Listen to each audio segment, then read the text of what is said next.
The truth about the economy that mainstream media is not telling you, Michael Snyder reports.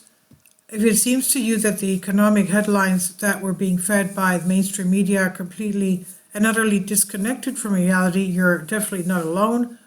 They tell us that inflation is under control, but I was just at the grocery store today and I could hardly believe the prices.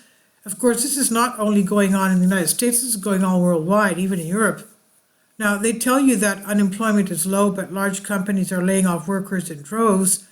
And they tell you that things are getting better for the middle class, but the truth is that by mid-2024, the vast majority of Americans will have less than they did in 2019. The majority of Americans have burned through their excess savings piled up during the COVID-19 pandemic, and in the coming months, JP Morgan says it's likely that almost everyone will be worse off financially than they were in 2019. In a Thursday note, the bank's top stock strategist Marko Kolanovic said 80% of consumers, a group that accounts for nearly two-thirds of consumption, has already depleted any savings cushion they may have built during lockdowns.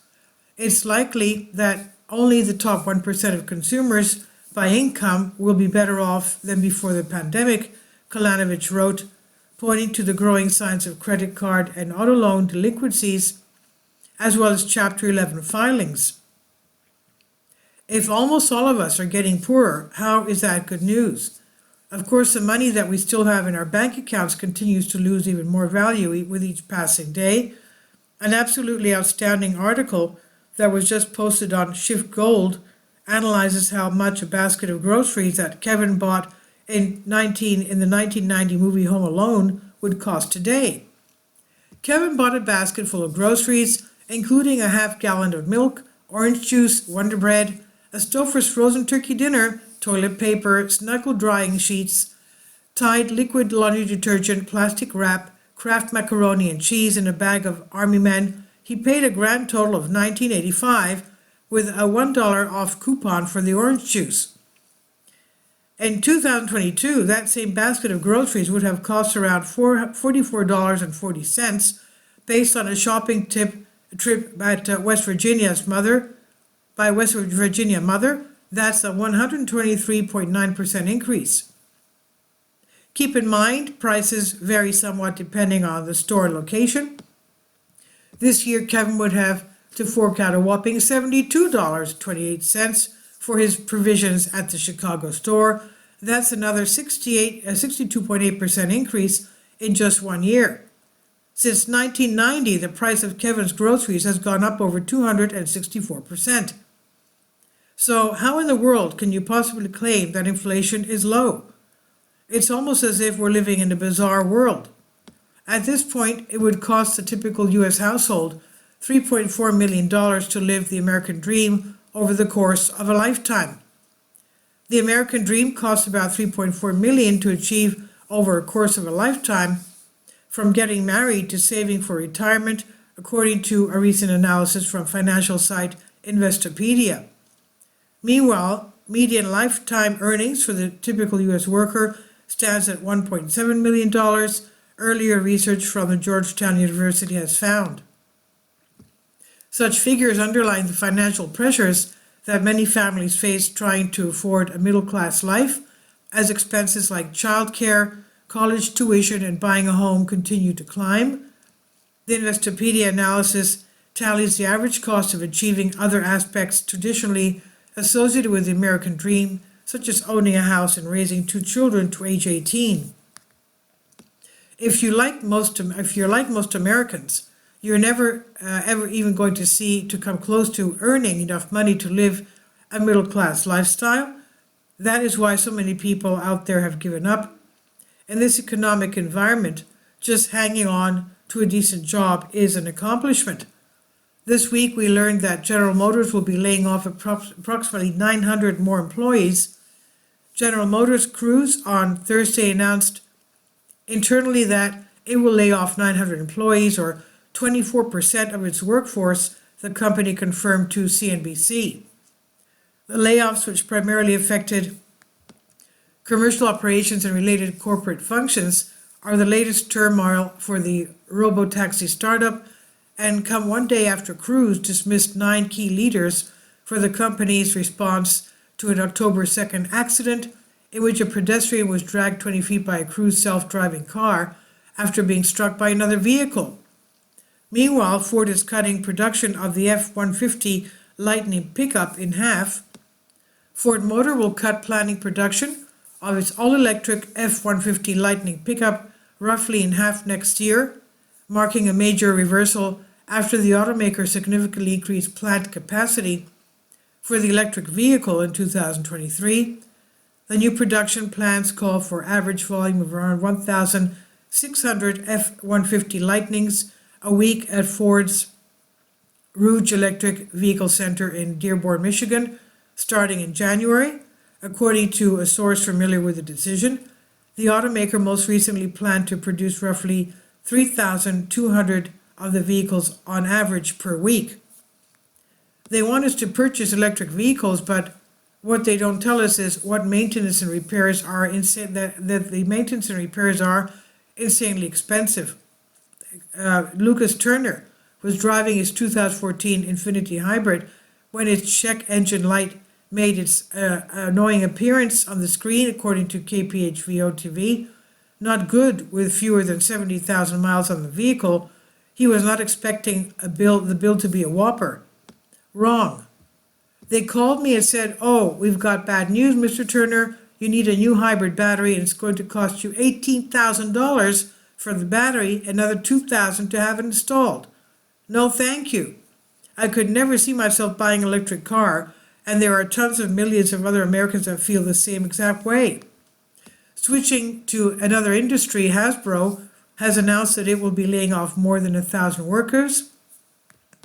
Toy giant Hasbro is laying off more than 1,000 workers and closing its office in Providence, Rhode Island. Why would a toy company be laying off so many workers just before Christmas? Shouldn't this be a boom time for them? Some people suspect it's directly due to the partnership with Disney, a brand which has become toxic for many Americans in recent years. People are not exactly lining up to buy toys linked to Indiana Jones movie or the latest offering of Marvels, both of which were total duds at the box office. When a major toy company is laying off workers even before the holiday season is over, it's really a bad sign for the economy. Of course, things in Europe are even worse. At this point, it appears that Europeans are facing a continent-wide recession. The latest GDP figures show that the Eurozone contracted in the third quarter and looks like it will do the same in the last 3 months of the year, falling into a continent-wide recession, Oxford Economics said in a note on December 8. Final figures confirmed Eurozone GDP contracted 0.1% in the third quarter, and what's more, the detailed breakdown shows the European economy has no engines of growth at the moment. Although private consumption posted a small gain over the previous quarter, the near-term outlook still looks dire, and with both investment and exports unlikely to provide much momentum, the economy looks set to slide into recession in the fourth quarter, Oxford Economics said. And on the other side of the globe, we're being told that China's banking system is collapsing. China's banking system is collapsing, and the real estate crisis in the country could end up wiping out $4 trillion from its financial system, according to veteran investor Kyle Bass. In an interview with Andrew Ross Sorkin on CNBC on Monday, the Heyman Capital Management CIO pointed to China's property sector, which has been reeling in recent years as debts from major property owners soar and some firms default on their bonds. The real estate crisis has left enough empty houses in China to house 3 billion people, a former top Chinese official said, and the flood of unused supply will generate huge financial losses in the real estate sector. They've been building like crazy, and these are just empty buildings standing there. So don't believe the hype. Mainstream media would like us to believe that 2024 will be a wonderful year for the economy, but the truth is that economic conditions have already begun deteriorating all around us, and I'm extremely concerned about what's coming during the year ahead. So I would encourage you to check out my brand new book entitled Chaos for the Detailed Analysis of What's Coming in 2024. We've been propping up our standard of living for years by engaging in the greatest debt binge in the history of the world, but now that bubble has started to burst.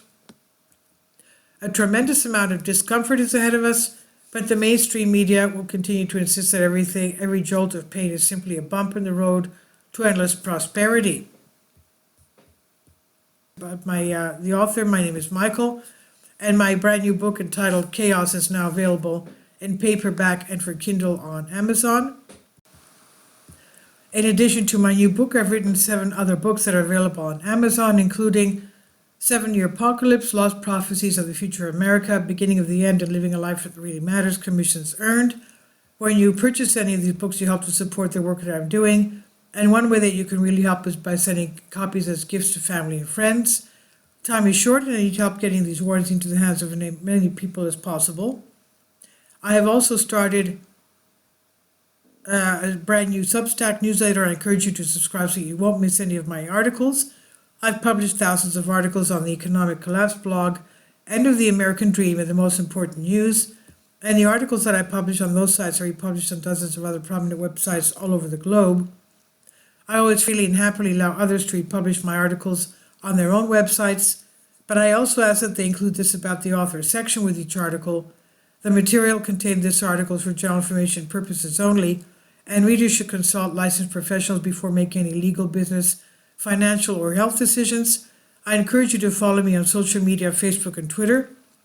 And any way that you can share these articles with others is definitely great help. These are such troubled times and people need hope. John 3:16 tells us about the hope that God has given us through Jesus Christ. For God so loved the world that he gave his only begotten Son, that whosoever believeth in him should not perish but have everlasting life.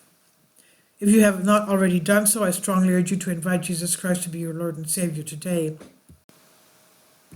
This is by Michael Snyder on the Economic Collapse blog. Please leave your comments, and thank you for your support. Support my Patreon account. The daily posts are 5 videos daily, and they are totally different from what I have on my YouTube channel.